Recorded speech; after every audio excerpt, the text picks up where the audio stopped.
హల్లెలూయా. సదాకాలము మీతోనే జీవించవలసిన పాట. సదాకాలము నీతోనే జీవించెదను యేసయ్యా. సదాకాలము నీతోనే జీవించెదను యేసయ్యా. యేసయ్యా యేసయ్యా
హల్లెలూయా హల్లెలూయా స్తోత్రం స్తోత్రం స్తోత్రం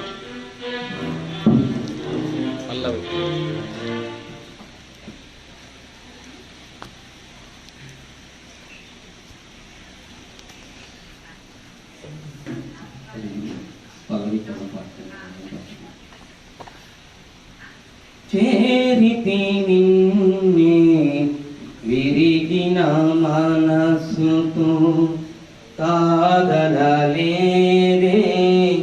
నా మనవును నీవు చేరితి నిన్నే విరిగిన మనసుతో కాదనలేదే నా మనవును నీవు హృదయము నిండిన గానము నన్ను నడిపే ప్రేమ కావ్యం నిరతము నాలో నీవే జరగని దివ్య రూపము హృదయము నిండిన గానము నన్ను నడిపే ప్రేమ కావ్యం నిరతము నాలో నీవే జరగని దివ్య రూపం ఇది మాకు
దేవుని తెలియజేస్తున్నారు. సంఘానికి ప్రూపేట నాయక దీవెనులు ఈ స్వామి మంది కీర్తన గ్రంథం నుంచి ఒక కీర్తనను మనం చదువుకుందామండి.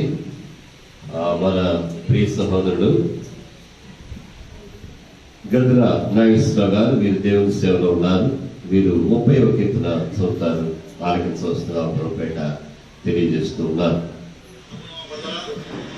ఈ అవకాశం ఇచ్చిన సుందరయ్య గారికి వందనాలు. కీర్తనలు 30వ అధ్యాయం వచనాలు చదువుకుందాం. యెహోవా నా శత్రువులను నా విషయమై సంతోషింపనీయక నీవు నన్ను ఎదురించి ఉన్నావు. అందుకై నేను నిన్ను కొనియాడుచున్నాను. యెహోవా నా దేవా, నేను నీకు మొరపెట్టగా నీవు నన్ను స్వస్థపరిచితివి. యెహోవా, పాతాళంలో నుండి నా ప్రాణమును లేవదీసితివి. నేను గోతిలోనికి దిగకుండా నీవు నన్ను బ్రతికించితివి. యెహోవా భక్తులారా, ఆయనను కీర్తించుడి. ఆయన పరిశుద్ధమైన జ్ఞాపకార్థ నామమును బట్టి ఆయన స్తుతించుడి. ఆయన కోపము నిమిషమాత్రముండదు. ఆయన దయ ఆయుష్కాలమంతయు నిలుచును. సాయంకాలమున ఏడుపు వచ్చి రాత్రి ఉండేను, ఉదయం సంతోషము కలుగు. నన్నెన్నడూ కదలని నా క్షేమకాలమున అనుకుంటుని. యెహోవా, దయగలిగి నీవే నా పర్వతము సిద్ధపరిచితి. నీ ముఖమును నీవు దాచుకున్నప్పుడు నేను కలత చెందితిని. యెహోవా, నీకే నా మొరపెట్టితిని. నా ప్రభువును బతిమాలుకొంటి. నేను గోతిలోనికి దిగినేడా నా ప్రాణము వలన ఏమి లాభము? మన్ను నిన్ను స్తుతించునా? నీ సత్యమును గురించి అది వివరించునా? యెహోవా, ఆలకింపుము, నన్ను కరుణింపు. యెహోవా, నాకు సహాయకుడు అయితివి అయ్యుండుము. నా ప్రాణము మౌనముగా ఉండగా నిన్ను కీర్తించినట్లు నా అంగరాత్మ నీవు నాట్యంగా మార్చి ఉన్నావు. నీవు నా గోరె పట్ల విడిపించి సంతోష వస్త్రము నన్ను ధరింపజేసి ఉన్నావు. యెహోవా నా దేవా, నిత్యము నేను నిన్ను స్తుతించను. దేవుడి వాక్యము తన వెనుకలో దీవించును. అయ్యాక మరోసారి మొదలుపెట్టి వందనాలు. దేవుని గంధము స్తోత్రము.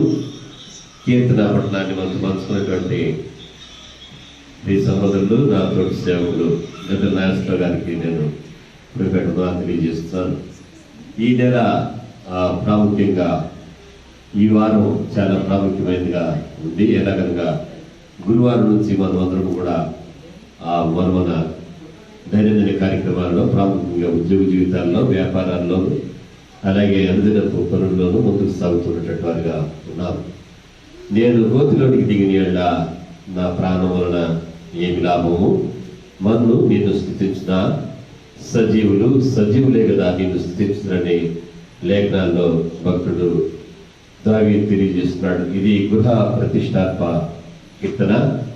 ఈ కీర్తనలో దేవుడు ఆ సంతోష వస్త్రము ధరింపజేసేవాడని, అలాగే ఆయన గోధి పట్ట విడిపించేటటువంటి వాడని లేఖనాల్లో మనం చూస్తున్నాం.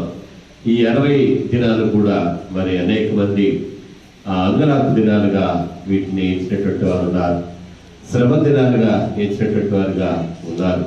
కానీ ఆయన కృప ఎన్నడూ ఉండకుండా మాసిపోయినా అని భక్తుడు లేఖనంలో చెప్తూ ఉన్నాడు. రేపటి నుంచి మనందరం కూడా తిరిగి అనుదిన జీవితాల్లోకి, ఉద్యోగ జీవితాల్లో ప్రవేశించలేగా దేవుడు తన మహాకృపను బట్టి మన ప్రియులు గత నాయకరావు గారు చదివినటువంటి లేఖన భాగంలో 30వ కీర్తనలో ఇది దావీదు కీర్తన. దేవుని కొనియాడుచున్నారని ప్రారంభ వచనంలో 2వ వచనంలో భక్తుడు చెప్తూ ఉన్నాడు. అందుకే నేను నిన్ను కొనియాడుచున్నాను, ఎందుకనగా యెహోవా నీవు నా శత్రువుడి విషయమై శత్రువుడు నా విషయమే సంతోషింపనీక నీవు నన్ను ఉద్ధరించి ఉన్నావు. He is the one who exalts us. God is the one who restores us. అలాగే ఆయన చేసినటువంటి కార్యము, యెహోవా పాతాళములో నుండి నా ప్రాణమును నీవు లేవదీస్తివి అని చెప్పి దేవుడు చేసిన మేలును బట్టి ఈ యొక్క క్వారంటైన్ దినాలన్నీ కూడా మనం కాపాడుకొని ఉన్నాం. ఇప్పుడు బయటకు వచ్చినప్పుడు కూడా ఎప్పుడు కూడా దేవుని కాపుదల మనం విడిచిపోదు. నమ్మి దేవునికి స్తోత్రిద్దాము. హల్లెలూయా. అందరం దేవునికి స్తోత్రిద్దామండి. హల్లెలూయా. అలాగే మనం ఇప్పుడు చేయవలసిన కార్యం ఏమనగా దేవుని దగ్గర ఈ మాట జ్ఞాపకం చేసుకుందాం. 5వ వచనం, ఆయన కోపము నిమిషమాత్రమును, ఆయన దయ ఆయుష్కాలమంతయు నిలుచును. సాయంకాలం ఎక్కువ వచ్చి రాత్రి నేను ఉదయం నా సంతోషము కలుగును. మనం ఈ క్వారంటైన్ దినాల నుంచి బయటకు వచ్చి ఉద్యోగ జీవితాల్లో మన వ్యక్తిగతమైన పనులు ముందుకు సాగుతుండగా సంతోషం కలుగుడు దేవుడు ఆజ్ఞాపించినట్లుగా మనము ఈ ఉదయాన్ని దేవుడు మనం దర్శించినట్లుగా కోరుకుందాం. అలాగే కృతజ్ఞత వచ్చినని చెప్పి నేను ముగించి పాట పాడడానికి ప్రశాంత్కి అలాగే సరోజకి సమయాన్ని అప్పగిస్తాను. దానికి ముందుగా చెప్పవలసిన మాట ఏమనగా, యెహోవా భక్తులారా ఆయనను కీర్తించండి. ఆయన పరిశుద్ధమైన జ్ఞాపకార్థ నామమును బట్టి ఆయనను స్తుతించడని లేఖనాల్లో మనం చూస్తున్నాం. ఆయన స్తుతిద్దామండి. మనల్ని భక్తులుగా దేవుడు పిలుస్తున్నాడు, తన భక్తులుగా ఆయన పిలుస్తున్నాడు. ఆయన పరిశుద్ధమైన జ్ఞాపకార్థ నామం అనగా మేలు చేసినటువంటి నామం, జ్ఞాపకార్థ నామంగా సజీవులుగా మనం నిలిపించినట్టు నామం, జ్ఞాపకార్థ నామం అనగా ముందుకు మనకు తోడేయండి, మనం నడిపించే నామం. నమ్మి దేవుడు స్తుతిద్దాం. హల్లెలూయా. పాటుపడ్డానికి రావాల్సిన బిడ్డలు నేను కోరుతున్నాను. దేవుని కృప మీకు తోడై గాక. ఆమేన్.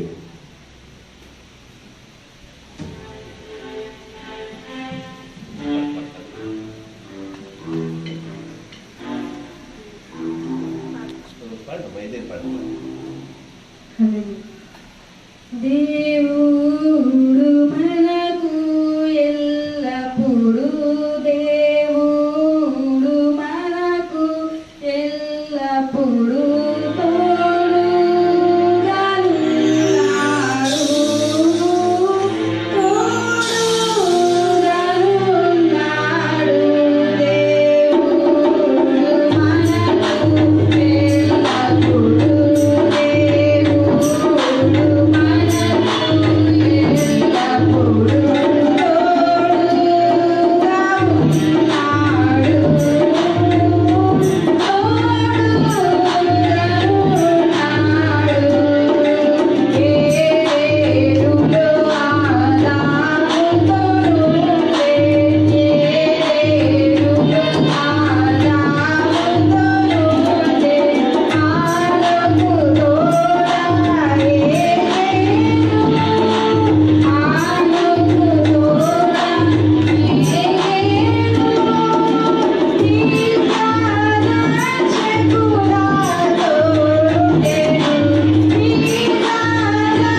దేవుని స్తోత్రములు.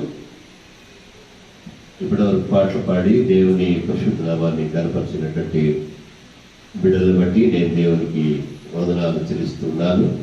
ఈ సమయం ముందు మనము వాక్యోపదేశంలోకి వెళ్ళాలని కృపేట నేను కోరుతూ ఉన్నాను. దేవుడు తన కృపిక ఏర్పాటు చొప్పున మరి ఆయన మనల్ని జ్ఞాపకం చేసుకుని సమస్త విషయాల్లో మనకు తోడుగా ఉండి తిరిగి మనము మన దైనందిన జీవితాల్లో ముందుకు సాగడానికి దేవుడు నిర్వహిస్తున్న కృపను బట్టి నేను దేవునికి వందనాలు చెల్లిస్తూ ఉన్నాను. దేవుడు తన కృపగల నామాన్ని బట్టి గతకాలము తోడుగా ఉన్నాడు, ముందుకు కూడా తోడుగా ఉండడానికి ఆయన సమర్థుడిగా ఉన్నాడు. వాక్యోపదేశంలోకి వెళ్దామండి. దానికి ముందుగా ప్రార్థన చేసుకుందాము. చేస్తున్నా లేఖనం నుంచి ఒక భాగమును మనము చదువుకుందాం. నిర్గమకాండములో నుంచి ఈ లేఖన భాగాన్ని తీసుకోవాలని నేను పురుపేట ఆలోచన చేస్తూ ఉన్నాను.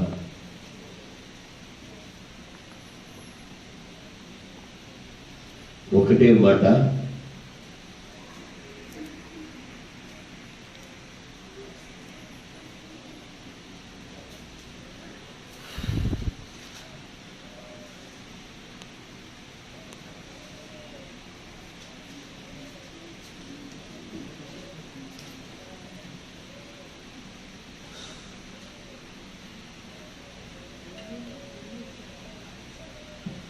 మొదటి వచనాలు చదువుకుందాం.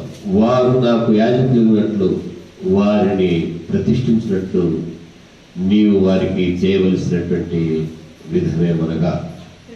అలాగే ద్వితీయోపదేశ కాండము చదవబడిన లేఖన భాగము నిర్గమకాండము 29వ అధ్యాయం మొదటి వచనం. అలాగే ద్వితీయోపదేశ కాండంలో 26వ అధ్యాయం నుంచి మొదటి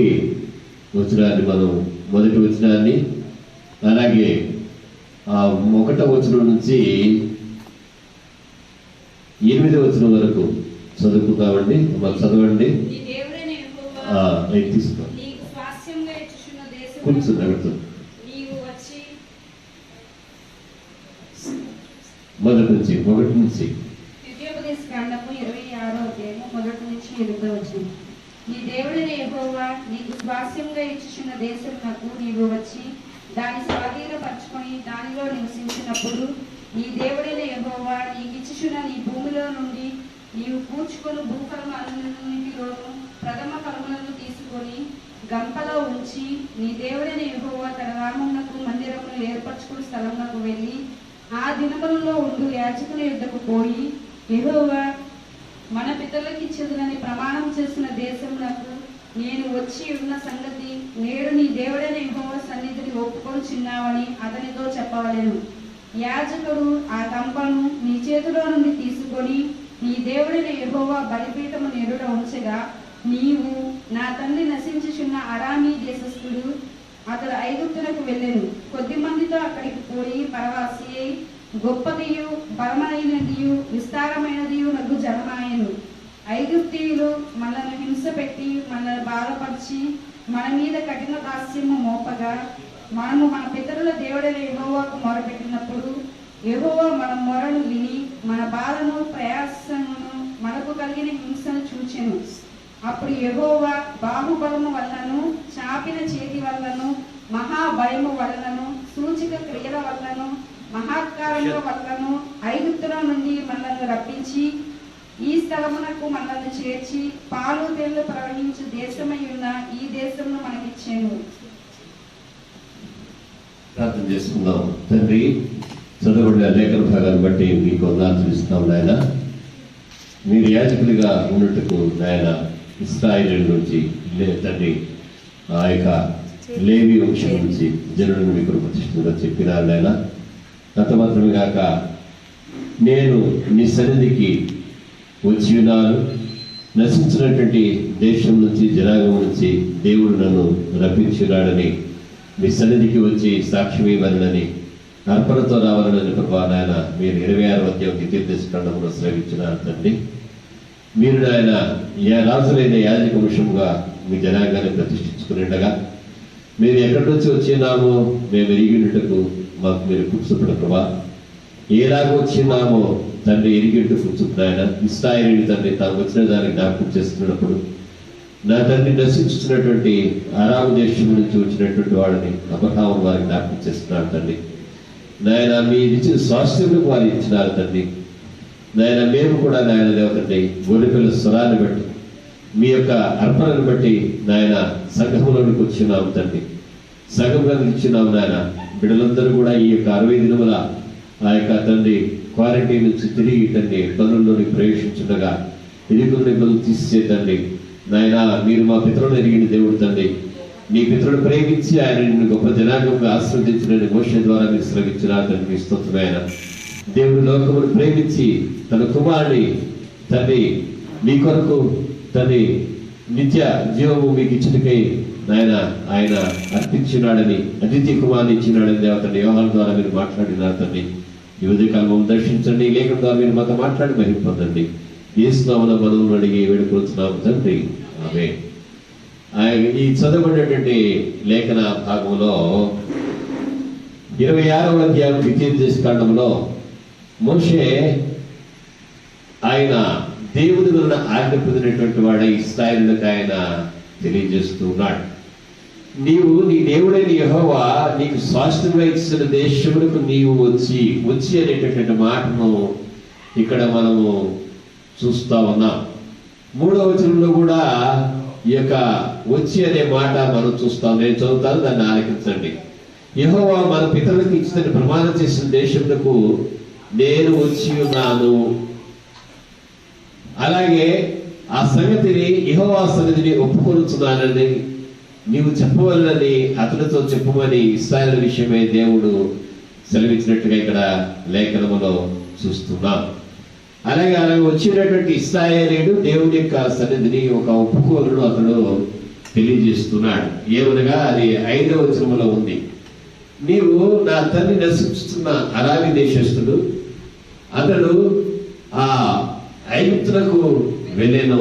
కొద్దిమందితో అక్కడికి పోయి పరవాసి గొప్పది బలమైనది విస్తారమైనది నగర జనము ఆయను. ఎలాగ వచ్చినాను అనేటువంటిది 8వ వచనంలో ఉంది. యెహోవా బాహుబలులను చాపిన చేతి వలనను మహా భయం వలనను సూచిక్రియలను మహత్కార్యములను ఐగుప్తులోని మనల్ని రప్పించి ఈ స్థలములకు మనల్ని చేర్చి పాలుతేలి ప్రవహించే దేశమైన దేశము మనకు ఇచ్చెను. కాబట్టి ఇక్కడ ఒప్పుకోలేదండి. యెహోవా నీవే నాకు ఇచ్చిన భూమి యొక్క ప్రథమ ఫలములను నేను తెచ్చిన్నానని నీ దేవుడైన యెహోవా సన్నిధి దాన్ని పెట్టి నీ దేవుడైన యెహోవా సన్నిధిని నమస్కారం చేసి అనగా ఆరాధన చేసి నీకును నీ ఇంటి వారికి నీ దేవుడైన యెహోవా దయచేసిన మేలంతటి విషయము నీవును లేవీయులను నీ దేశమున్న ప్రదేశములను సంతోషింపవలను. దేశముల గురించి దేవుడు సెలవిస్తున్నాడు. వాగ్దాన దేశముల గురించి దేవుడు సెలవిస్తున్నాడు. ఈ వాగ్దాన దేశంలో ఇశ్రాయేలీయులు వారు వచ్చినటువంటి పరిస్థితుల్లో చెప్పవలసిన మాటలను దేవుడు నేర్పిస్తూ ఉన్నాడు. అలాగే మనం చూసినట్లయితే ఇప్పుడు దేశం ఉన్నటువంటి విపత్కర పరిస్థితుల్లో 150 మంది COVID-19 రోగులు భారతదేశంలో ఉన్నప్పుడు దేశ ప్రధాని గాని మరి ఆరోగ్య శాఖ మంత్రి, హోమ్ మినిస్టర్ ఇలాగా వారిగా మంత్రులు, ప్రధానులు, అధికారులు, మేధావులు, వైద్య సంబంధమైనటువంటి ఆ యొక్క సలహాదారులు ఏకీవించి దాదాపు 150 మంది ఆ యొక్క రోగులుగా ఉన్నది మొదలుకొని ఈ రోజు వరకు కూడా 1,00,000కు పైగా, నాకు తెలిసినంత వరకు 1,20,000 దాటిపోయినట్టుగా కేసులు ఉన్నాయి. ఈ 1,20,000 ఇచ్చిన తర్వాత ఇప్పుడు ఏం చేస్తున్నారంటే మీరు దేశంలోనికి మళ్ళా మీరు రావచ్చు, ముందుకు సాగవచ్చు అని తెలియజేస్తున్నారు. దేవునికి స్తోత్రాలు తెలియదామండి. అంటే అప్పటికంటే కూడా ఇప్పుడు మనం ప్రమాదకరమైనటువంటి పరిస్థితుల్లో ఉన్నాం. అయితే మనం వచ్చుట కుటుంబాలను బట్టి మనం ముందుకు సాగుతూ ఉన్నాం, కుటుంబ పోషణ కొరకు. రెండవది కుటుంబాలని ఆర్థిక పరిస్థితులు ఆధారంగా ఉన్నాయి కనుక ఆర్థిక పరమైనటువంటి ఇబ్బందుల్లో పడకుండా ఉండడం కోసం మనం ఏం చేస్తున్నామంటే ఈ బయటికి రావడానికి మనం ధైర్యం వహించాం. జ్ఞాపకం ఉంచుకోండి, ఇక్కడ తండ్రి విషయమై తండ్రిని, అలాగే 11వ వచనంలో 26వ అధ్యాయం 11వ వచనంలో ఎవరెవరు ఆ దేశంలో ఉన్నది తెలియజేస్తూ ఉన్నాడు. మోషే దేవుని మాటను బట్టి తెలియజేస్తూ ఉన్నాడు. ఇక్కడ 11వ వచనంలో నీకును నీ ఇంటి వారికి దేవుడైన యెహోవా దయచేసిన మేలంతటిని బట్టి నీవు లేవీలతోనూ పరదేశులతోనూ సంతోషింపవలెను. దేవుని జనాంగంగా మనం ఉన్నాము. దేవుని జనాంగమైనటువంటి మనకు దేవుడు ఎలా ఉన్నాడో దేవుని యాజకులు సగము కూడా ఉంది. నిన్న ట్రంప్ గారు ఇక యునైటెడ్ స్టేట్స్ ఆఫ్ అమెరికాలో చర్చెస్ తిరిగి ప్రారంభించవచ్చునని చెప్పినప్పుడు ఆయన ఒక మాటను చెప్పాడు. ఫెయిత్ ఫ్యామిలీస్, విశ్వాస సంబంధమైన కుటుంబాలు తిరిగి ఆలయాల్లో ఆరాధన కొనసాగించుకోవడము దేశములకు మంచిదనేటటువంటి మాటను ఆయన తెలియజెప్పినాడు. స్తోత్రిద్దాం. మనము మన ఇంటి వారు యాజకులతోనూ, అలాగే మనము మన ఇంటి వారు ఆ యొక్క పరదేశులతోనూ రక్షింపబడేటట్టు మనం మిగిలిన జనాంగంతో కూడా ఎక్కడ దేవుని యొక్క సన్నిధిని మనము దేవునికి వందనవచనం చెప్పి అర్పణతో ముందుకు సాగి సంతోషింపవలనని దేవుడు ఈ ఉదయకాలము జ్ఞాపకం చేస్తున్నాడు. నమ్మి దేవునికి స్తోత్రిద్దామండి. దేవుడు మనము కలిగి ఉన్న వారిలో పరమేశ్వరులు ఉన్నారు, మనం కలిగి ఉన్న వారిలో దేవుని యాజకులు ఉన్నారు, అలాగే మనము మన కుటుంబం కూడా ఉన్నది అని భక్తులు చెప్తూ ఉన్నాడు. నమ్మి దేవునికి స్తోత్రిద్దాడు. అలాగే ఈ యొక్క ఆరాములో సిరియా దేశములకు ఉత్తరముగా ఉన్నటువంటి ఆరాములో అబ్రహాము ఆయన ఆ యొక్క మెసొపొటేమియా నుంచి బయలుదేరిన తర్వాత కొంతకాలం పద్దనరాములో ఆయన నివాసం చేస్తాడు. పద్దనరాము అప్పటికి ఇప్పటికీ కూడా అది సారవంతమైనటువంటి దేశమే కానీ దేవుడు ఏమని చెప్తున్నాడంటే తన బాహుబలము చేత పద్దనరాము నుంచి ఎలాగైతే మెసొపొటేమియాలో పిలుపును బట్టి బయటికి ఆయన వచ్చాడు, అబ్రహాము దేవుని పిలుపుని బట్టి దేవుడు చూపించిన దేశంలోకి వచ్చినాడు. పద్దనరాములో ఆగిపోయినప్పుడు కూడా ఆయన ముందుకు సాగడానికి కారణం ఏంటంటే ఇక్కడ రాయబడినటువంటి మాట 5వ వచనంలో నా తండ్రి నశించుతున్న ఆరామీ దేశస్థుడు అనగా సిరియాని ఇక్కడ వ్రాయబడింది. అతడు ఐగుప్తులకు వెళ్ళాను, కొద్ది మందితో అక్కడికి పోయి పరవాసి గొప్పదియు బలమైనదియు విస్తారమైనటువంటి జనమాయను. నేను ఒక మాట మీకు జ్ఞాపకం చేస్తున్నా. ఐగుప్తులకు యాకోబు కాలమందు యోసేపును బట్టి ఇశ్రాయేలీలు వారు పరవాసులుగా పోషింపబడుటకు వెళ్ళి ఉన్నారు. కానీ నా తండ్రి వెళ్ళి ఉన్నాడని అబ్రహాము ఇక్కడ కలుపుకోమని మోషే ద్వారా ఇశ్రాయేలీలతో దేవుడు మాట్లాడుతూ ఉన్నాడు. ఈ సమయంలో నేను ఇక్కడ చక్కని మాటను నేను మీకు జ్ఞాపకం చేస్తా. ఇప్పుడు మనము మన కుటుంబాలతో ముందుకు సాగుతూ ఉన్నాం. మన పితృల కాలం ముందు 1910వ సంవత్సరంలో ఈ యొక్క స్పానిష్ ఫ్లూ వచ్చినప్పుడు కోట్ల మంది ప్రపంచవ్యాప్తంగా 2 సంవత్సరాలు బాధపడ్డారండి, బహుకాలం. కానీ మన పితరులు స్పానిష్ ఫ్లూ వచ్చినటువంటి కాలం ముందు 1910వ సంవత్సరంలో, అంతకుముందు ఆ యొక్క 19వ శతాబ్ది అంతంలో వచ్చినటువంటి డొక్కల కరువులోనే గాని గంజి కరువులోనే గాని వారందరూ కాపాడబడి ఉండగా దేశము నశించుతున్నది గాని పితరులు నశించని వారిగా దేవుడు చూపిస్తున్నాడు. నవి దేవుడు చదువుతాడు. వేదన కమ్మిన దేశముగా యెషయా గ్రంథంలో దేవుడు దేశాన్ని చూపిస్తున్నాడు. దేవుడు నశించుతున్నటువంటి దేశీయుడిగా నా తండ్రి ఉన్నాడు కానీ అతడు కనానుకు వచ్చి ఐగుప్తుకు వెళ్ళి ఉన్నాడని చెప్తున్నాడు. అంటే యాకోబు అబ్రహాము మరణము తర్వాత కనాను నుంచి ఐగుప్తు దేశానికి వెళ్ళాడు. కానీ ఇక్కడ నా తండ్రి వెళ్ళాడని నీవు చెప్పాలని దేవుడు ఆ యొక్క యాకోబు మరణించిన తర్వాత 430 ఏళ్లకు మోషేతో మాట్లాడుతూ ఉన్నాడు. 430 ఏళ్ల క్రితం కరువు నుంచి ఎలాగైతే ఇశ్రాయేలు జనాంగమును ఆయన కాపాడి ఒక మహా జనాంగముగా పరిశుద్ధ జనముగా ఆ పాలు తేనెలు ప్రవహించేటటువంటి కనాను దేశంలో స్వతంత్రించుకునేటువంటి వారిగా దేవుడు ఎలాగైతే తీసుకుని వచ్చినాడో, ఆ రావడంలో వారి పితరులు కూడా వారితో ఉన్నారని దేవుడు మర్మగర్భంగా తెలియజెప్తున్నాడు. ఈ మర్మమును మనం జ్ఞాపకం చేసుకోవాలి. మొదటి మాట నేను జ్ఞాపకం చేస్తున్నది ఏంటంటే, దేశము నశించుతున్నదే కానీ రైతులు చెప్తాడు, లేఖనములు వీలైతే దాన్ని చూడండి, ఈ యొక్క పంచభూతములు కూడా మహావేంద్రముతో లయమైపోయేటటువంటి కాలం వస్తుంది. కానీ దేవుడు తన కొరకు ఏర్పాటు చేసుకున్నటువంటి దేవుని సంఘము అని నాశనము లేనిదిగా మనం చూస్తున్నాం. దేశము నశించేదిగా ఉంది. పంచభూతములు కూడా మహావేంద్రముతో అవి లయమైపోయేటటువంటివిగా ఉన్నాయి. చూద్దాం, లేఖనం చూద్దాం. 2 పేతురు 2వ అధ్యాయం 11వ వచనం. ఇవన్నీ ఇట్లు లయమైపోయినవి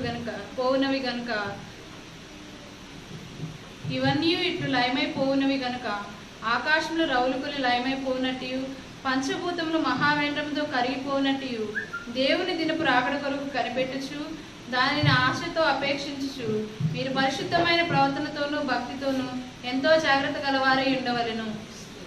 ఇక్కడ చూడండి, ఇశ్రాయేలీలు వారు మునుపు ఉన్నటువంటి దేశం నశించిందిగా ఉంది. ఎక్కడి నుంచి అయితే మెస్పటేమియా నుంచి అబ్రహాం పిలువబడినాడో, ఈ మెస్పటేమియా అనేటటువంటిది చాలా సారవంతమైనటువంటి ప్రదేశంగా ఉంది. అక్కడ పంటలు అత్యధికంగా పండి పచ్చని భూమిగా అది ఉండేది.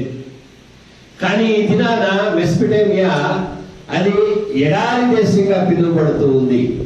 చూడండి, మునుపటి కాలానికి ఇప్పటి కాలానికి దేశమందు చాలా తేడా ఉంది. కానీ దేవుని ప్రజలలో మాత్రం ఏ విధమైనటువంటి ఆ యొక్క ఇశ్రాయేలీలో ఏ దోషము కూడా లేనట్లుగానే నశించిన దేశం నుంచి వారిని వెలుపులకు పాలు తేనెలు ప్రవహించే దేశానికి ఎలాగైతే పితరుల కాలంలో నడిపించున్నాడో, ఈ దినాన వారు ఉన్నటువంటి ఇశ్రాయేలు దేశం ఆయన అబ్రహాము తర్వాత దాదాపు 4000 ఏళ్ల కాలాన్ని మనం చూస్తే, అబ్రహాం ఇప్పటికి 4000 ఏళ్ల క్రితం వాడు. దేవుడు ఏ దేశమునైతే వారికి ఇచ్చినాడో ఆ దేశము చాలా సారవంతమైనటువంటి దేశముగా, భిన్నమైనటువంటి నేలలతోనూ భిన్నమైనటువంటి ఆ యొక్క వాతావరణంతోనూ ఉన్నదిగా ఉండి ప్రజలకు క్షేమమునిచ్చేదిగా అది ఉంది. ప్రపంచంలో ఈ యొక్క పాండమిక్ దినాల్లో కోవిడ్-19 కాలంలో మొట్టమొదటిగా ఈ కోవిడ్-19 హాస్పిటల్స్ ను క్లోజ్ చేసినటువంటి దేశము మొట్టమొదటి దేశం ఏదంటే ఇశ్రాయేలు దేశం. అనగా నాశనములకు వాగ్దాన దేశమును దేవుడు అప్పగించడు, నాశనములకు వాగ్దాన ప్రజలు దేవుడు అప్పగించడు. దేవునికి స్తోత్రం. మన ఆంధ్రప్రదేశ్ లో మొట్టమొదటిగా సువార్త ఎక్కువగా ప్రబలినటువంటి జిల్లా ఏదంటే ప్రకాశం జిల్లా. దేవుని యొక్క మహాకృపను బట్టి అక్కడ నుంచి అనేక మంది భక్తులు వచ్చినారు. ఈ దినాన ఆంధ్రప్రదేశ్ ప్రభుత్వం కూడా ప్రకాశం జిల్లాలో ఒక్క కోవిడ్-19 రోగి కూడా లేడు, ఉన్న రోగులందరూ కూడా వారు స్వస్థత పొందారు అని ప్రకటిస్తూ ఉన్నారు. దేవునికి స్తోత్రాలు చేద్దామండి. ఈ ఉదయ కాలము ఎక్కువ ప్రసంగాన్ని గురించి నేను మాట్లాడాలని ఉద్దేశించడం లేదు, కానీ నా పితరుడు నా తండ్రి నశించున్న దేశం నుంచి బయటకు వచ్చాడు. ఈ దినాన ప్రభువా నీ ఆజ్ఞను బట్టి నేను ఫలములను ప్రథమ ఫలమును నా చేతిలో కలిగి, అంటే తండ్రి నశించిన దేశం తప్పించబడ్డాడు, తండ్రి సంతానము నుంచి ఆయన గర్భవాసం చేసినటువంటి ఈ తరము వారందరూ కూడా ఒక తరము వారు కాదు, 430 ఏళ్ల కాలమందు అనేక తరములు గతించాయి. వీరందరూ కూడా వారి సంతానము నిలుస్తూ ఉండి వారి ఇంట గర్భఫలము సజీవులుగా వారు ఉన్నారు. తరము వెంబడి తరము దేవుని గురించి ఎరిగిన వారిగా ఉన్నారు. వారికి ఒక భూమి ఇవ్వబడింది, ఆ భూమి వారి కొరకు ఫలమునిచ్చింది. దేవునికి స్తోత్రం. లేఖనాల్లో వ్రాయబడినటువంటి ఒక మాట నాకు చాలా ఇష్టమైనదిగా ఉంది. దయచేసి చూడండి, 65వ కీర్తనలో ఆ మాట మన భూమి ఏం చేస్తుంది అనేటువంటి దాన్ని భక్తుడు అక్కడ కీర్తనకారుడు తెలియజేస్తూ ఉన్నాడు. 65వ కీర్తనలో 9వ వచనాన్ని చదవాలని అలాగే 8వ వచనం నుంచి చదవాలని నేను ప్రభుపేట కోరుతున్నాను. తదనంతరము 67వ కీర్తన 5, 6 వచనాలు కూడా చదవాలని ప్రభుపేట మనవి చేస్తున్నాను. నీ సూచక క్రియలను చూసి నిరంతర నివాసములు భయపడును. అనే కాలములు ఉదయము సాయంత్రము వీటి వల్ల కలిగేటటువంటి ఆ యొక్క పరిస్థితులు దేవుడు ఏం చేస్తున్నట్టు చదువు. ఉదయ సాయంత్రంలో ఉత్పత్తులను నీవు సంతోషభరితులుగా చేయి. 8వ వచనం చదువు. నీవు భూమిని దర్శించి దాని తడుపుచున్నావు. దానికి మహదైశ్వర్యమును నీవు కలుగజేయుచున్నావు. దేవుని నది నీళ్లతో నిండి ఉన్నది. తర్వాత చూద్దామండి 5:67 4-5 వచనాలు చూద్దాం. జనములు సంతోషించుచు ఉత్సాహధ్వని చేయునుగా. ఇందాక చూసాం జనములు ఎలా సంతోషించాలంటే లేవీయులతోనూ పరమేశ్వరుతోనూ జనము సంతోషించవలనని ప్రచురించినటువంటి లేఖన భాగమైనటువంటి 2 26వ అధ్యాయం 11వ వచనంలో దేవుడు సెలవిస్తూ ఉన్నాడు. దేవా జనములు సంతోషించుదురు. ఇక్కడ ఈ మాట చూడండి ఎంత బాగుందంటే, మనము దీవెన వచనాన్ని దేవుని జనాంగము దేవుని పక్షంగా అక్కడ చెప్తూ ఉన్నారు. దేవా ప్రజలు నిన్ను స్తుతించుదురుగాక, ప్రజలందరూ నిన్ను స్తుతించుదురుగాక. ఎందును బట్టంటే అలాగూ స్తుతించినందువలన ప్రథమ ఫలములను దేవునికి చేయవలసిన విధంగా తీసుకొని వచ్చినందువలన ఏమవుతుందంటే అప్పుడు భూమి దాని ఫలము, ఇక్కడ ఏకవచనం లేదు, అప్పుడు భూమి దాని ఫలము నీకు, నీ గర్భఫలము, నీ భూఫలము, నీ పశువుల మందలు, నీ దుక్కిటెత్తులు చెప్పడంలో వ్యవసాయం వల్ల మనము దీవెన పొందుతామనేటువంటి దాన్ని దేవుడు 28వ అధ్యాయంలో ఆయన తెలియజేస్తున్నాడు. భూమి నీకు అనుకూలమైనదిగా ఉండాలంటే భూమి దాని ఫలాన్ని నీకు ఇవ్వడానికి దేవుడు ఆయన సృష్టించున్నాడు. కానీ ఈ దినాన భూమి మనకు వ్యతిరేకంగా ఉన్నటువంటి రీతిగా వీధులలో ఏం చేస్తున్నారంటే శానిటైజ్ చేస్తున్నారు. భూమిని శానిటైజ్ చేయడం, భవంతులను శానిటైజ్ చేయడం అంటే నేను అనుకుంటూ ఉంటాను అన్ని శానిటైజ్ అవుతున్నాయి నిజమే, కానీ మన హృదయాలు కూడా దేవుని స్తుతించగలిగినట్లుగా శానిటైజ్ అవ్వాలి. దానికి ముందుగా మనం రియలైజ్ అవ్వాల్సింది ఏంటంటే మన తండ్రి ఎక్కడి నుంచి వచ్చాడు, మనం ఎక్కడి నుంచి వచ్చాం. ఇక్కడ ఇశ్రాయేలీయులు చెప్తున్నటువంటి మాట మోషేకి దేవుడు ఇచ్చిన ఆజ్ఞను బట్టి ఏమంటే, నా తండ్రి నశించుతున్నటువంటి అరాబీ దేశస్థుడు, మనం నశించుతున్న వారు అనే మాటను మనం జ్ఞాపకం చేసుకోవాలి. నాశనమైన గోతి నుండి ఇప్పుడు మనం చదివినటువంటి 30వ కీర్తనలో కూడా ఆ యొక్క 8వ వచనంలో ఉంది, యెహోవా నేను నీకే మొరపెట్టుతుంది, నా ప్రభువుని బతిమాలుకుంటే నేను గోతిలోనికి దిగిన ఆయన చూడండి మళ్ళీ 3వ వచనంలో కూడా చెప్తున్నాడు, నేను గోతిలోనికి దిగకుండా నీవు నన్ను బ్రతికించినవి.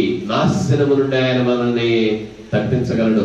మనందరం కూడా ఎరిగినటువంటి మాట, యేసుక్రీస్తు ఆయన శిష్యులు కూడా ఒక దినాన గలిలే సముద్రం మీద రాత్రి వేళ వారు వెళ్తూ ఉండగా ఆ యొక్క తుఫాను వచ్చి ఆ ఓడ ఆ చిన్న నావ మీద తుఫాను కొట్టినప్పుడు ఆ తుఫానును బట్టి ఆ ఓడ మరి మునిగిపోవడానికి సిద్ధంగా ఉన్నప్పుడు వారు చెప్పినటువంటి మాట, ప్రభు సమక్షంలో దాన్ని చదవగలరా, శిష్యులు చెప్పినటువంటి మాట ఏమిటంటే ఆయన తట్టు తిరిగి వారు చక్కని మాటలు వారు చెప్పారు. ప్రభువా ఒక నిమిషం, ఇక్కడ చదవబడిన లేఖన భాగంలో 26వ అధ్యాయము ఆ యొక్క 2 ఏముందంటే, నా తండ్రి నశించుతున్నటువంటి ఆరాము దేశస్థుడు అని నువ్వు చెప్పాలని 5వ వచనంలో చూస్తున్నాను. ఇప్పుడు చదివినటువంటి లేఖన భాగము 8వ అధ్యాయము, అది మత్తయి సువార్త 8వ అధ్యాయము 25వ వచనంలో శిష్యులు చెప్తున్నారు ఏమనంటే, ప్రభువా నశించిపోవచ్చున్నాము. శిష్యులు చెప్పారు. ప్రత్యక్ష గుడారము వారి మధ్య ఉండగా ప్రత్యక్ష గుడారంపై 40 సంవత్సరాలు కూడా ఇశ్రాయేలు ప్రయాణం అంతా కూడా దేవుని మహిమ దిగి వస్తూ ఉందని మనం అందరం కూడా నిర్గమకాండం 40వ అధ్యాయంలో స్పష్టంగా చూస్తాం. దేవుని మహిమ వారి మధ్య ఉండగా, అనుదినము కూడా మోషేతో దేవుడు మాట్లాడుతూ ఉండగా, ఇశ్రాయేలీయులు నశించుతున్నటువంటి అరాము దేశం నుంచి వచ్చిన వారు అని చెప్పారు. అలాగే ఈ యొక్క మత్తయి సువార్తలో 8వ అధ్యాయంలో శిష్యులు ఏం చెప్తున్నారంటే, ప్రభువా మేము నశించుతున్నాము, మనమెన్నడూ కూడా నశించుతున్నటువంటి వాళ్ళలో ఉన్నామని, నాశనమనే గోతి నుంచి నీవు నన్ను తప్పించని మహారాజయుడు కూడా ఆయన దావీదుకున్నటువంటి పిలుపు ఏంటంటే కింగ్ డేవిడ్. ఆయన రాజయుడిని కూడా, రాజైన దావీదు కూడా నాశనమనే గోతి నుండి నీవు నన్ను తప్పించి ఉన్నావని దేవునికి స్తుతులు అర్పిస్తున్నాడు. ఇక్కడ చెప్పిన మాట ఏంటంటే, మనము బయటికి వచ్చి నాశనుడు తప్పించబడి నశించిన వారితో కూడా లైవ్ కాకుండా మనము బయటికి వచ్చి ఏం చెప్పాలంటే, దేవా ప్రజలు నిన్ను స్తుతించుగాక అనగా మనం చేయవలసింది ఏంటంటే, ఇప్పుడు దేవుని ఘనపరిచే వారిని మనం సమకూర్చుకోవాలండి. అది ఇప్పుడు ఈ దినాన క్రైస్తవులుగా మనం చేయవలసినటువంటి పని అని ప్రభుపేట నేను మీకు జ్ఞాపకము చేస్తూ ఉన్నాను. ఇక్కడ మనం చూసినట్లయితే ఆ దేవుడు తిరిగి రప్పించినప్పుడు కొంతమంది కొన్ని కార్యములను వారు చేసిన వారిగా ఉన్నారు. చూసినట్లయితే దయచేసి చూడండి, ఆ యొక్క ఆదికాండము 32వ అధ్యాయంలో దేవుడు తిరిగి దేశానికి రప్పిస్తున్నప్పుడు, రేపటి నుంచి మన దేశంలో ముందుకు మన ఆ దైనందిన జీవితాల్లో మనం ముందుకు సాగనై ఉన్నాము. ఆ యొక్క తిరిగి వచ్చేటప్పుడు ఇశ్రాయేలీయులు వారు కనాను దేశంలోకి వెళ్ళినప్పుడు, వారు కనాను దేశానికి వెళ్ళడానికి ముందుగా ప్రత్యక్షపడడానికి వచ్చినప్పుడు వారు దేశంలో సమీపిస్తుండగా దేవునితో వారు ఏం చెప్పాలో మోషే తెలియజెప్తూ ఉన్నాడు. నేను మీకు ఒక మాట జ్ఞాపకం చేస్తూ,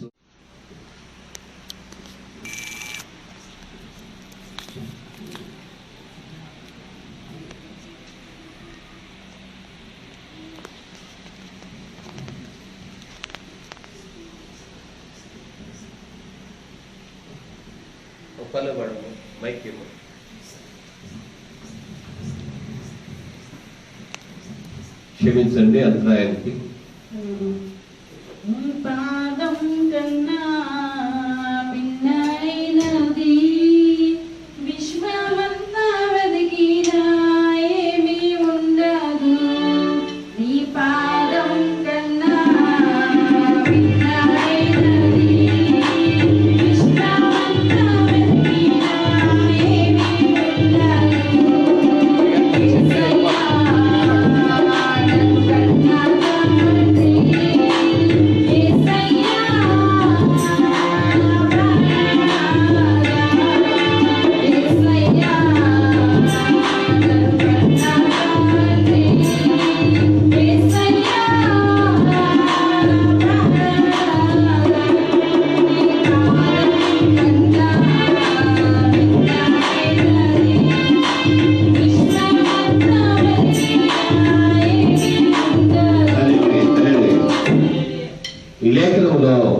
ఇశ్రాయేలీయులు వారు దేవుని సన్నిధికి వచ్చినప్పుడు చెప్పవలసిన మాట ఏమనగా, వారు వచ్చుట మాత్రమే కాక సాక్ష్యం ఇవ్వవలసిన వారిగా వారు ఉన్నారు.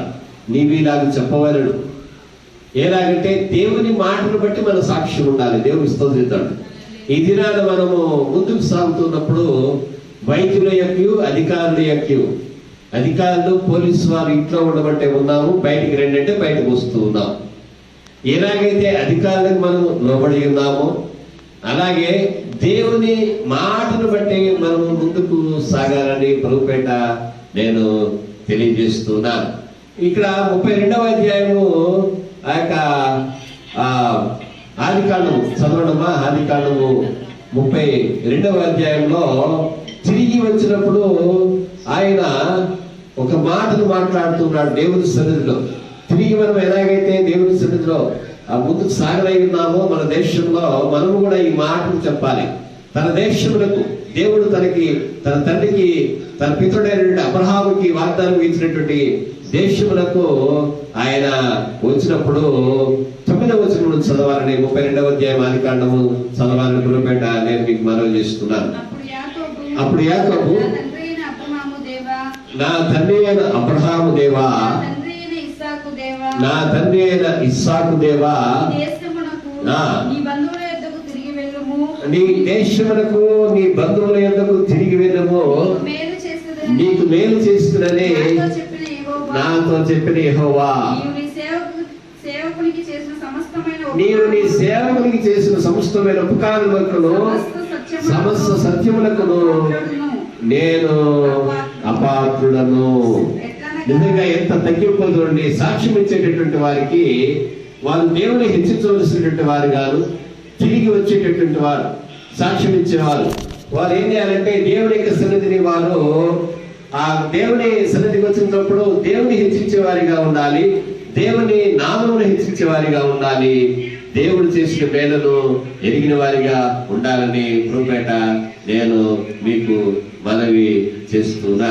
ఇక్కడ చూడండి, నేను అపాత్రుడను, నా తండ్రి అయిన అబ్రహాము దేవా. అక్కడ తండ్రి ఎట్టివాడో నీవు చెప్పాలని దేవుడు చెప్తూ ఉన్నాడు. కానీ మనం ఏం చేస్తున్నామంటే ఇన్ని దినాలు కూడా మన యొక్క విద్యను బట్టి, మన యొక్క ధన ఆధిక్యతను బట్టి మనం ఎట్టివారో చెప్తూ ఉన్నాం. కానీ బైబిల్ ఏం చేస్తుందంటే దేవుని బట్టి, అలాగే పితరులను బట్టి, దేవుని వాక్యాన్ని బట్టి, దేవుడు రప్పించిన దేశాన్ని బట్టి మన సాక్ష్యం ఉండాలని చెప్తూ ఉంది. ఆ యాకోబు సమస్తాన్ని సంపాదించుకొని ఆయన ఏం చేస్తున్నాడంటే, ఆ సంపాదించుకోవడం కూడా 30వ అధ్యాయంలో మనం చూసినట్లయితే యాకోబు తాను పనిలో ఉన్నప్పుడు ఏం చేశాడంటే సూచనలు కోరి ఉన్నాడు. ప్రార్థించి దేవుని దగ్గర ఆయన ఏం చేశాడంటే ఆ యొక్క ఆ మంద విస్తారమగినట్లుగా సూచకాత్మకంగా ఆయన మందను పెంచాడు. అలాగే మనము కూడా బిడ్డలు బయటకు వెళ్ళినప్పుడు నీళ్లు త్రాగే చోటికి మంద వచ్చినప్పుడు ఆయన ఉలవబడినటువంటి చువ్వలను ఆయన ఉంచి అట్టి సంతానం కావాలని ఆయన కోరుకున్నట్టుగా లేఖనాల్లో మనం చూస్తున్నాం. దేవునికి స్తోత్రిద్దాం. మొదటి మాట ఏమనగా, దేవుడు మనల్ని దేశములకు రప్పించినప్పుడు పితరులను జ్ఞాపకం చేసుకోమంటున్నాడు. ఇవ్వబడ్డ దేశం ఎట్లాడుతో, విడిచి వచ్చినటువంటి దేశం ఎట్లాడుతో జ్ఞాపకం చేసుకోమంటున్నాడు. అలాగే క్రైస్తవులమైనటువంటి మనము కూడా ఎట్టి స్థితి నుంచి మనల్ని దేవుడు లేవనెత్తాడో జ్ఞాపకం చేసుకోవాలి. ఈ ఉదయకాలం చదివినటువంటి 30వ కీర్తనలో కీర్తనకారుడు ఏమంటాడంటే, నేను నాశనకరమైనటువంటి గోతి నుంచి ఆయన లేవనెత్తాడు అని చెప్తూ ఉన్నాడు. అలాగే మనం రక్షణ పొందుకున్నామంటే, దేవుని సన్నిధిలో మనం ఉన్నామంటే, పరిశుద్ధాలయంలో మనం ఉన్నామంటే మనల్ని మనము దేవునికి కనపరచుకోవడానికి కాదు, కానీ యెషయా వలె దేవుని దర్శనాన్ని చూడడానికి మనం వస్తున్నామని జ్ఞాపకం చేసుకోవాలని ప్రభుపేట మనవి చేస్తున్నాను. మనము అర్పణ తీసుకుని రావాలి. అలాగే దేవుని కొరకు మన ఇంటి వారిని రక్షింపబడినటువంటి ఆత్మలుగా తీసుకుని రావాలి. దేవుడు ఏమంటున్నా అంటే, ఐగుప్తు దేశం నుంచి ఇశ్రాయేలు వస్తున్నప్పుడు ఆయన చెప్పినటువంటి మాట ఏమనగా, మీరు ఏది కూడా ఇక్కడ విడవద్దు. ఐగుప్తు దేశంలో మీకు ఉన్నటువంటి పశువులను, మీకు ఉన్నటువంటి మందలను, చివరికి మీకు ఐగుప్తీయులు మీ కష్టానికి మీకు ధనాన్ని ఇవ్వలేదు కనుక అక్కడ నుంచి బంగారాన్ని కూడా తీసుకొని మీరు నా సన్నిధికి బయలుదేరండి అని దేవుడు చెప్తున్నాడు. దేవుడు స్తోత్రిస్తాడు. అంటే మనకు కలిగిన వాటికి దేవుడు కృప అనుగ్రహించి, క్షేమం అనుగ్రహించి రప్పించినప్పుడు వాటితో మనం ఎక్కడ కనబడాలంటే దేవుని సన్నిధిని కనబడాలి. కనబడేటప్పుడు మనం ఏం చేయాలంటే, నశించుతున్న దేశము నుంచి, నశించుతున్న లోకము నుంచి, పాప స్థితి నుంచి దేవుడు నన్ను లేవనెత్తాడనే సాక్ష్యమును మనము చెప్పవలసిన వారిగా ఉన్నాం. ఒక మాట నేను మీకు జ్ఞాపకం చేస్తా. యేసుక్రీస్తు ఆయన మార్గం మందు వెళుతూ ఆ సుఖం మెట్టు దగ్గర ఉన్నటువంటి ఆ యొక్క లేవి అనబడినటువంటి మత్తయిని చూసి నన్ను వెంబడించమన్నాడు. ఆయన ట్యాక్స్ కలెక్టింగ్ ఆఫీసర్ గా ఉన్నాడు. ఈ దినాలు మనం చూసినట్లయితే ఆ ట్యాక్సేషన్ లో ఒక ఏసీటీ ఉన్నాడు అని అనుకుందాం. వారి యొక్క ఉద్యోగ స్థితి చాలా గొప్పదిగా ఉందని చెప్పేసి దాని విషయమై అధికారం కలిగిన వారిగా వారు ఉంటారు. మరి ట్యాక్స్ కలెక్టింగ్ ఆఫీసర్ గా ఉన్నటువంటి మత్తయి ఏం చేశాడంటే, యేసుక్రీస్తు యొక్క మాటను బట్టి ఆయన తాను చేస్తున్న ఉద్యోగాన్ని విడిచిపెట్టి ప్రభువును వెంబడించాడు. అనగా తన ఉద్యోగం కంటే కూడా ప్రభువు యొక్క పిలుపు గొప్పదిగా మత్తయి భావించాడు. ఇన్ని దినాలు మనం క్వారంటైన్ లో లోపల దాగి ఉన్నట్టుగా ఉన్నామంటే మన ప్రాణాన్ని మనం గొప్పదిగా ఇచ్చాము. ఈ ఉదయకాల ప్రసంగంలో నేను చెప్పనుద్దేశించింది ఏంటంటే, మన ప్రాణము దేవునితో జతపరచబడి ఉండాలి. మన ప్రాణంతో మనం ఏం చేయాలంటే దేవుడు చేసిన మేళ్లను గూర్చి ఆయన ఎదుట మనం సాక్ష్యం ఇవ్వాలి. నమ్మి దేవుడు స్తోత్రిద్దాం. ఇక్కడ యాకోబు ఏమంటాడంటే 10వ వచనం చదవమ్మా. 32వ అధ్యాయము 10వ వచనము, ఆది కాండములో నీ సేవకునికి చేసిన సమస్తమైనటువంటి ఉపకారములకును సమస్త సత్యములకును అపాత్రులను ఆయన అన్వర్తి అని చెప్తూ ఉన్నాడు. ఆయన దేవా నీవు చేసినటువంటి వాటి అన్నిటికీ కూడా ఉపకారము మనం చదువుతాము 116వ కీర్తనలో. ఆయన దేవుడు ఆయన ఉపకారిగా ఉన్నాడు. యెహోవా చేసిన ఉపకారములన్నిటికీ నేను ఆయనకేమి చెల్లించును. ఈ దినాన్ని మనం పాడుతూ ఉన్నాం కదా, ఒకసారి ఈ చరణం పాడదాం అందరం ఏకీవించి. నీవు చేసిన ఉపకారములకు నేనేమి చెల్లించు అనేటువంటి మాటను మనం చూసినట్లయితే మనము పాడేటటువంటి వారిగా మనం ఉన్నాము, కానీ దానిని మనం ఆచరణాత్మకంగా ఆ యొక్క యాకోబు గారిని చెప్పేటటువంటి వారిగా ఉండాలని కృపేట నేను మీకు మనవి చేస్తున్నాను. ఇదేమంటా అంటే దేవుని గురించి మాట్లాడినప్పుడు oh God of my father Abraham and God of my father Isaac. ఆయన ఏమంటా అంటే ఆయన దేవుడు నాతో చెప్పాడని చెప్తూ ఉన్నాడు. అలాగే ఆయన 10వ వచనంలో ఏమంటా అంటే I'm not worthy of the least of all the mercies and all the truth which you have shown your servant. నీ సేవకుడైన నాకు నీవు చూపెట్టినటువంటి వాటన్నిటి విషయం కూడా ప్రభువా నేను అపాత్రుడును అని చెప్తూ ఉన్నాడు. పాట పాడి దేవుని నామాన్ని మనం మహింపరుద్దామండి. రండి.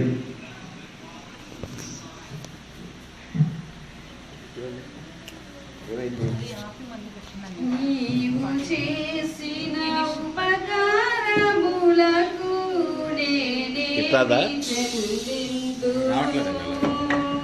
నీవు చేసిన ఉపకారములకు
యాకోబు ఆయన తిరిగి వచ్చినప్పుడు దేవుడు చేసిన మేడతో తాను తిరిగి వచ్చినానని చెప్తూ ఉన్నాడు.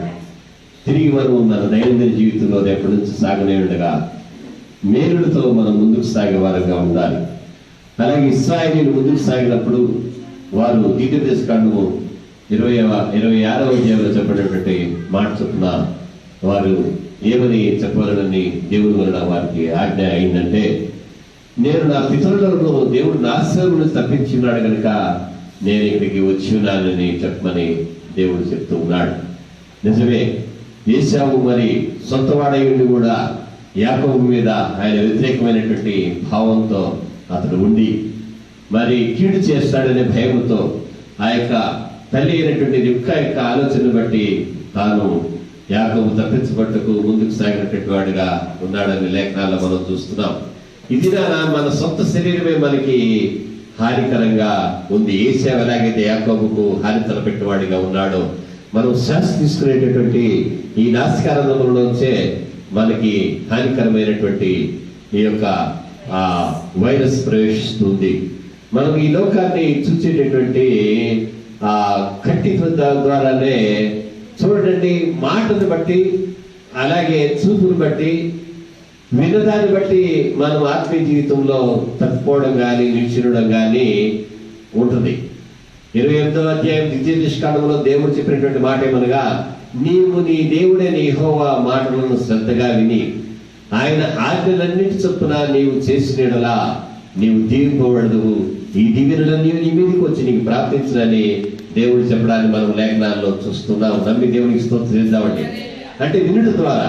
అలాగే దేవుడు ద్వితీయోపదేశకాండము 34వ అధ్యాయంలో మోషేకి ఆ యొక్క కనాన దేశం అంతటిని కూడా ఆయన చూపి ఏమన్నాడంటే, ఈ దేశాన్ని నువ్వు చూసిన దేశమును నేను ఇశ్రాయేలులందరికీ కూడా స్వాస్థ్యంగా ఇస్తానన్నాడు. దేవుడు ఆజ్ఞలను మనకి వినిపింపజేస్తూ ఉన్నాడు. అలాగే స్వాస్థ్యమును మనకు కనపరుస్తూ ఉన్నాడు. అలాగే ఆయన మనం ప్రవేశించేటువంటి దేశంలో దేవుడిచ్చేటటువంటి పాలు తేళ్లు ప్రవహించే దేశంలో దేవుడిచ్చేటటువంటి ఆహారము, సంఘంలో అయితే మన్నా అయినటువంటి జీవాహారమైనటువంటి ప్రవేరైనటువంటి ఇచ్చేటటువంటి ఆ యొక్క ఆయన శరీరమును, ఆయన రక్తములకు సాదృశ్యమైన ద్రాక్షరసమును మనం పానం చేసేటటువంటి వారిగా ఉన్నాం. మనం వినున్నది దేవుని వాక్యము, మనం చూసేది దేవుని యొక్క వాగ్దానం సంతృప్తించుకున్నట. అలాగే మనం స్వీకరించేది జీవమైనటువంటి బలమైనటువంటి యేసుక్రీస్తు యొక్క ఆ శరీరమును, ఆయన రక్తములకు సాదృశ్యమైన ద్రాక్షరసమును మనం పానం చేస్తూ ఉన్నాం. అలాగే మనము దేవుడు మనకి ఆ దేశం ఇచ్చినప్పుడు మునుపటి స్థితిని మనం జ్ఞాపకం చేసుకోవాలి. నాశనం నుంచి నేను తప్పించబడ్డానని రేపటి దినాన మనం ముందుకు సాగినప్పుడు దేవునికి కృతజ్ఞత చెల్లించగలిగిన వారిగా ఉండాలని ప్రభుపేట మనం చేస్తున్నాను. ఇప్పుడు నేను చెప్పనుద్దేశించింది ఏమనగా, ఇశ్రాయేలు ఎలాగైతే అరణ్యయాత్రలో వారు ముందుకు సాగినప్పుడు వారు ఆ యొక్క మనస్సు లేకుండా వారు ముందుకు సాగలేదో దేవునికి స్తోత్రం చేద్దామండి. అలాగే సంఘము ముందుకు సాగినప్పుడు దేవుని ఆత్మ కలిగినటువంటిదే, దేవుని వాక్యము కలిగినటువంటిదే, దేవుని స్వార్థ కలిగినటువంటిదే ముందుకు సాగవలసి ఉండేగా మనము కూడా ఆ దేవుని మాటను బట్టి మనం ముందుకు సాగే వారిగా ఉండాలని ప్రభుపేట నేను మీకు తెలియజేస్తున్నాను. లేఖనాల్లో మనం చూసినట్లయితే యాకోబు చెప్పిన మాటను మరొకసారి మీరు చదవాలని ప్రభుపేట నేను మీకు జ్ఞాపకం చేస్తూ ఉన్నారండి. ఒకసారి చదవండి. 9-10 వచనాలు 10 వచనాలు మనం చదువుతామండి. నీవు చేసిన మేలంతటికి కూడా ప్రభువా నేను అపాత్రుడను అనగా, ఇక్కడ ఇది ఆ యాకోబు చెప్పేటటువంటి మాట ఎలా ఉందంటే, బాప్తిస్మా ఇచ్చి యోహాను చెప్పినటువంటి మాటగా అది ఉంది.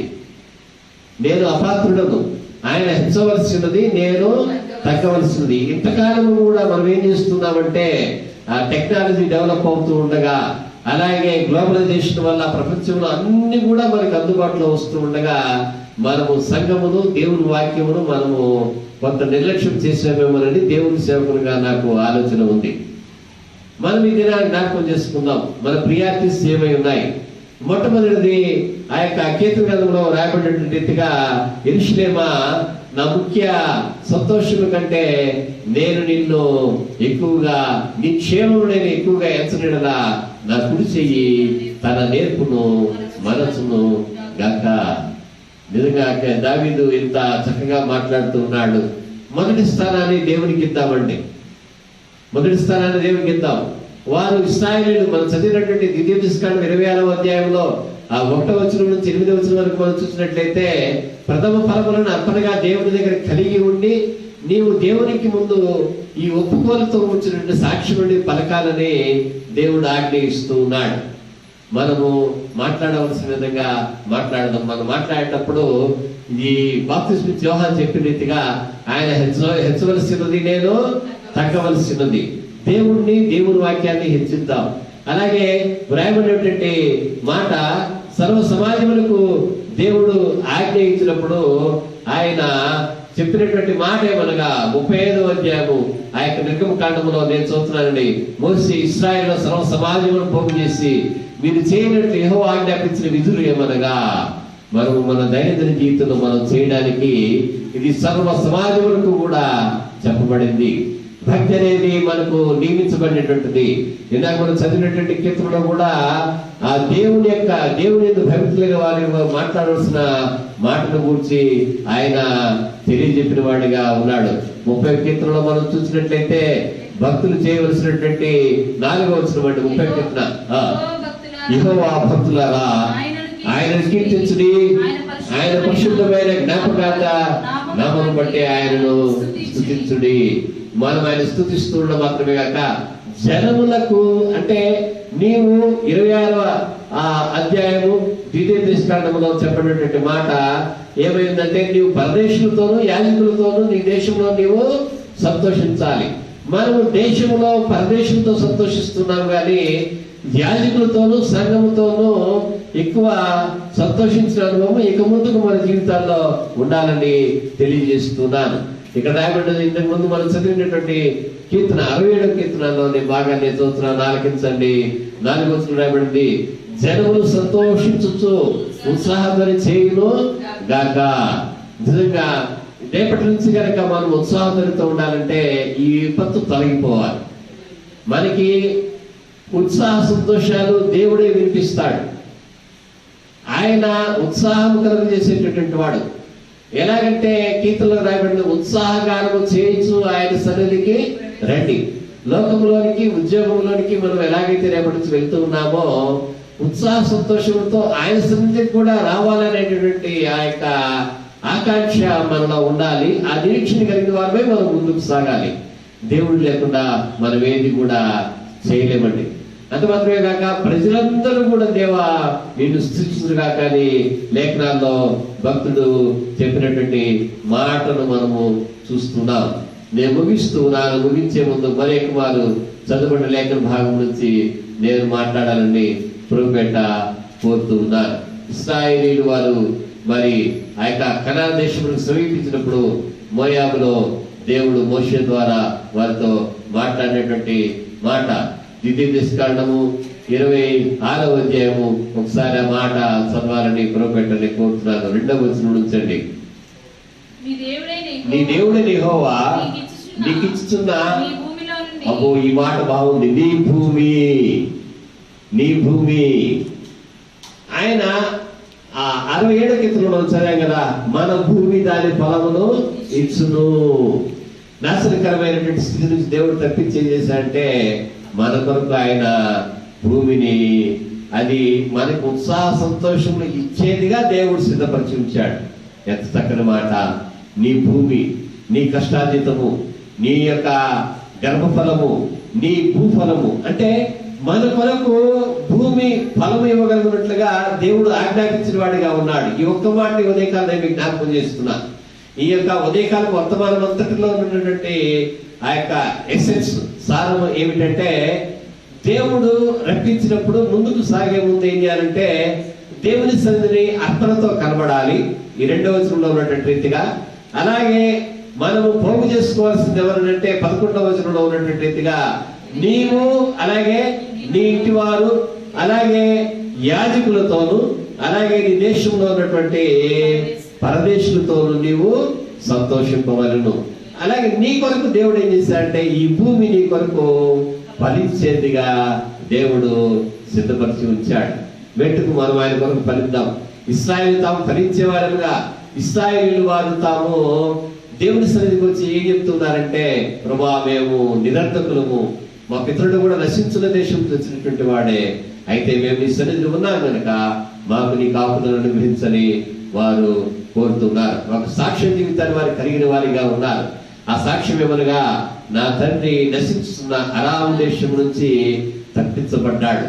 ఐగుప్తుకి అతను వెళ్ళాడు నిజమే, కానీ ఐగుప్తులో జరిగింది ఏంటంటే అతడు మహా జనాంగముగా ఆశీర్వదించబడి ఉన్నాడు. చూడండి 26వ వచనంలో ఆ మాట ఉంది. దీన్ని చదివి మనము వర్తమానాన్ని ముగించుకుందామండి. అరామి దేశస్థుడు అతడు ఐగుప్తులకు వెళ్ళను.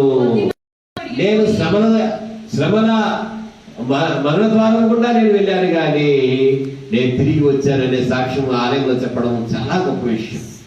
అతడు కొద్ది మందితో చదవమా కొద్ది మందితో అక్కడికి పోయి పరవాసి అయి దేశమును ఆయన స్వతంత్రించుకోలేదు, కణాన్ని స్వతంత్రించుకున్నాడు. ఈ లోకముతో మనకు పని లేదు, ఈ లోక ఆచారములతో మనకు పని లేదు. అతడు అక్కడికి పోయి ఎలా ఉన్నాడంటే పరవాసిగా ఉన్నాడు. పరవాసిగా ఉన్నాడంటే అర్థం ఏంటంటే ప్రభువుకు చెందిన వాడిగా ఉన్నాడు, ప్రభువుతో ఉన్నవాడిగా ఉన్నాడు. వారు ఆ దేశం విడిచే ముందు దేవుడు ఏం చేశాడంటే వారి గృహములకు తన కాపుదల ఉందని ఆయన తెలియజేశాడు. గృహాల కాపుదల ఉన్న తర్వాత ఇప్పుడు భూమి విషయం ఆయన ఏం చెప్తాడంటే నీ భూమి నీకు ఫలాన్ని ఇస్తుందని చెప్తూ ఉన్నాడు. అలాగే ఈ పాండమిక్ పీరియడ్ నుంచి బయటకు వస్తున్నటువంటి మనము భూఫలమును మనం అనుభవించేలాగా, మన సంతానము మన గర్భఫలముదాన్ని అనుభవించేలాగా, మనకు కలిగిందంతా కూడా మనల్ని బట్టి కలిగి ఉండలేదు, కానీ దేవా నీవు చేసిన మేలన్నింటిని బట్టి కూడా నేను అపాత్రుడనని తగ్గించుకొని యాకోబు చెప్పిన రీతిగా మనము కూడా చెప్పవలసి ఉన్నాము. అట్టి కృప కలిగి ఆయన హెచ్చిస్తూ, అట్టి కృప కలిగి ఆయన సన్నిధిలో ముందుకు సాగుతూ దేవుని సన్నిధిని మనమందరం కూడా ఆయనకు సాక్షులుగా ఉందాము. ఆయన ఇచ్చే దేశము స్వతంత్రించుకొని ఉత్సాహగానం చేస్తూ ముందుకు సాగుదాము. దేవుడి మాట మన వెనుకల్లో దీవించునుగాక. పాట పాడే ప్రార్థనతో మనం ముందుకు సాగుదామండి. దేవుని కృప మీకు తోడే ఉండుగాక. ఆమేన్.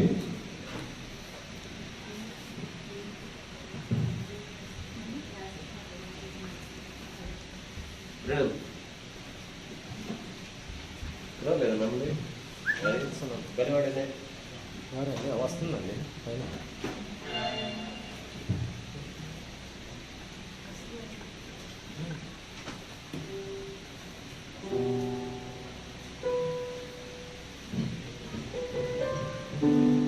అందరికి వచ్చి పాట ఒకటి తీసుకోండి.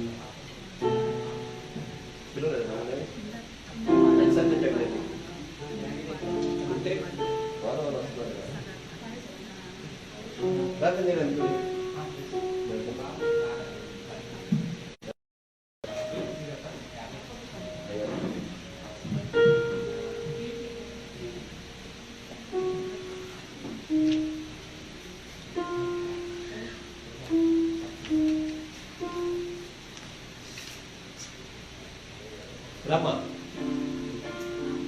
వచ్చేయండి. సరే సరే సరే. Nagar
కృపను బట్టి ఉదయకాల ప్రారంభంలో దేవుడు తన సన్నిధి మనకు తోడుగా ఉంచి మనల్ని ఆయన నడిపించున్నాడు. ఇది దేవుని యొక్క కృప. ఈ సమయం మందు ప్రార్థనలో మనం గడుపుతాము.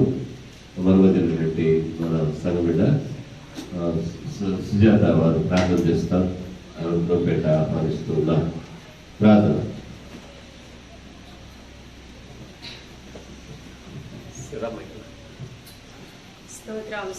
స్తోత్రములు దేవా, పరిశుద్ధుడా, గొప్ప దేవ, సహాయకుడా, సర్వోన్నతుడా, నీ ఘనమైన పాదాలకు స్తుతులు స్తోత్రాలు చెల్లించుకుంటున్నాం ప్రభా. ఇదిగోనే గడిచిన ఆదివారం మొదలుకొని ప్రభా, ఈ ఆదివారం వరకునైనా మమ్మల్ని మా సంఘాన్నయ్యా ఇదిగోనయ్యా మీరు ఎంతగానో మీరు దీవించి ఆశీర్వదించిన విధానాన్ని బట్టి మీకు వందనాలు స్తుతులు స్తోత్రాలు చెల్లించుకుంటున్నాం ప్రభా. ఇదిగోనైనా నీ లేఖనం ద్వారా మీరు మాతో మాట్లాడిన విధానాన్ని బట్టి మీకు వందనాలు స్తుతులు స్తోత్రాలు. ఇదిగోనైనా యాకోబు తన జీవితంలో తండ్రి ప్రభా ఆయా తనకు చేసిన ఉపకారాలకు నేను పాత్రుడు అంటున్నాడు ప్రభా. నీకు స్తోత్రాలు. ఇదిగోనైనా మా జీవితంలో అనేక ఉపకారం మీరు చేసి ఉన్నారు ప్రభా. బట్టి నీకు వందనాలు. ఇంకా చేయబోయే ఉపకారం బట్టి కూడా నీకు వందనాలయ్యా.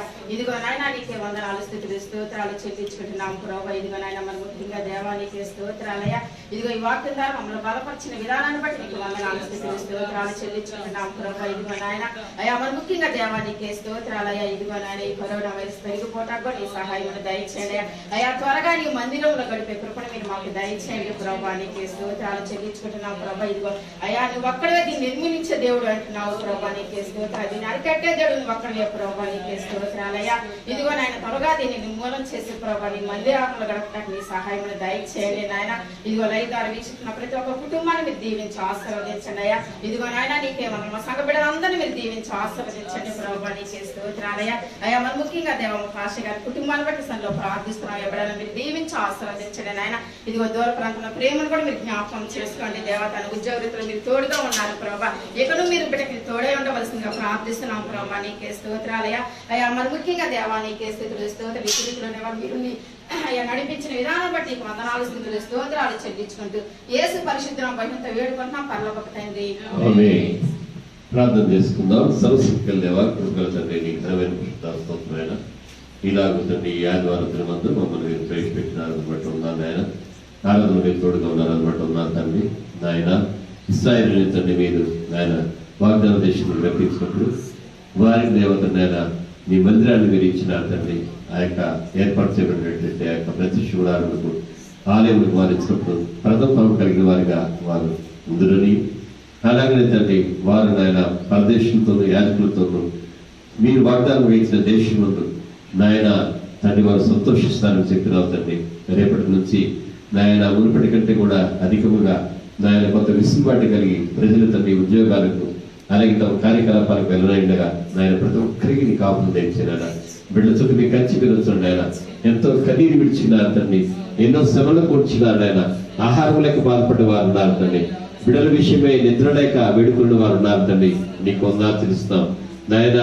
మా కొరకు ప్రయాసపడినటువంటి అధికారులను బట్టి, పోలీసు వారిని బట్టి, అలాగే డాక్టర్స్ బట్టి, నర్సెస్ బట్టి నాయన దేవతని పారిశుద్ధ్య కార్మికులను బట్టి ఇంకెవరెవరు ఏ విధంగా తను ప్రయాసపడ్డారు వాళ్ళందరికీ మనం కూడా వందాచరిస్తాం తండ్రి. అందరం ఏకీపించి మనమందరము ఏకముగా కూడా నామును గొప్ప చేయదు మన లేఖనాల్లో మీరు శ్రమించిన మాట చొప్పున మీ నామును గొప్ప చేయొచ్చు.